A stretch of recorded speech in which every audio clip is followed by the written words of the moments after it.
Hello, and welcome to 5 Minutes With, a podcast by Geoscientist magazine. My name is Marissa Lowe, and today I'm joined by Dr. Shane Webb, a postdoctoral research fellow at Laval University, Canada. Can you tell us what you're currently working on? I'm an economic geologist, so think in terms of deposits of iron, gold, silver, lead. My own research focuses specifically on gold deposits that are hosted in quartz veins. They are typically associated with structures such as faults and hosted in metamorphic rocks. Sometimes they are referred to as orogenic gold deposits. So at the minute, I'm trying to investigate the processes that form these gold deposits in order to benefit exploration models so that other people can figure out new strategies for attempting to discover new orogenic gold deposits. I would say that my research is multi-pronged or multidisciplinary in the sense that I use several different methods to investigate their formation. So one of the main things that we use is geochronology, which is the science of dating rocks and geological events, for example, the age of mineralization.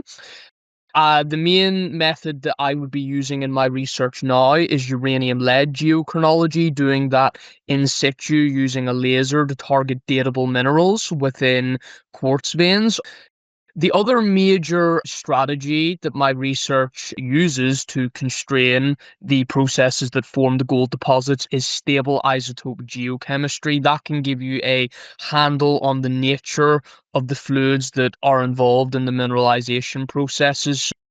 Geochronology and stable isotope studies are the main methods, although it's ultimately all underpinned by a large amount of geological fieldwork. So my research is very field-based. It involves going into the field, collecting rock samples, and taking the rock samples back into the laboratory so I can analyze them and generate the data that I need to do the research.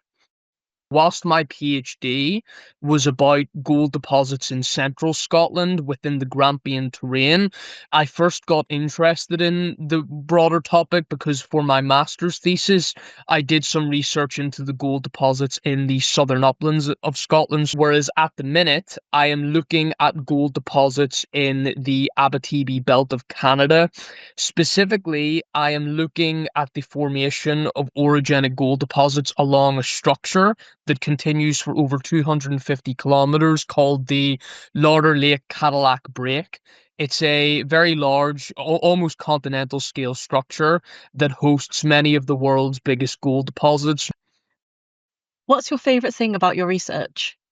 I really like the variety of my research and the variety of economic geology specifically, which is the main reason why when I was an undergraduate, I decided to really focus on economic geology and take it forward because I really enjoyed my undergraduate geology degree.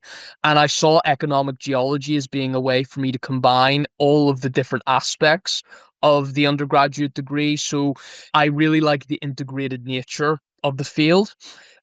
Another thing that I particularly enjoy about it is naturally the field work. I enjoy going to new places, the fact that it has an impact. Society needs to find mineral deposits that it can develop and exploit so that society can continue. So I feel like my work has a real impact in the real world. What advice would you give to someone hoping to work in your field if they're interested in, say, economic geology or research? Probably the biggest piece of advice, and this is something that I neglected when I was younger, is getting a driving license is very essential. Where I now work in Canada, for example, the places I need to get are only accessible by car. Another piece of advice, and this is possibly applicable to people who are even in school, is that getting involved in any society or activity that encourages you to spend large amounts of time outdoors is good. For undergraduate students with an interest, if possible, I would recommend joining the different academic societies relating to mineral deposits. So perhaps your university might have a chapter of the Society of Economic Geologists. Even though I work in the academic side of things, the field of economic geology is fundamentally applied research. So getting industry experience of some kind, for example, an internship with a junior exploration company for a few weeks, can be invaluable because it can help you place what you're doing in academia in the context. Thanks so much for chatting to us today, Shane, and all the best with the rest of your research. Thank you.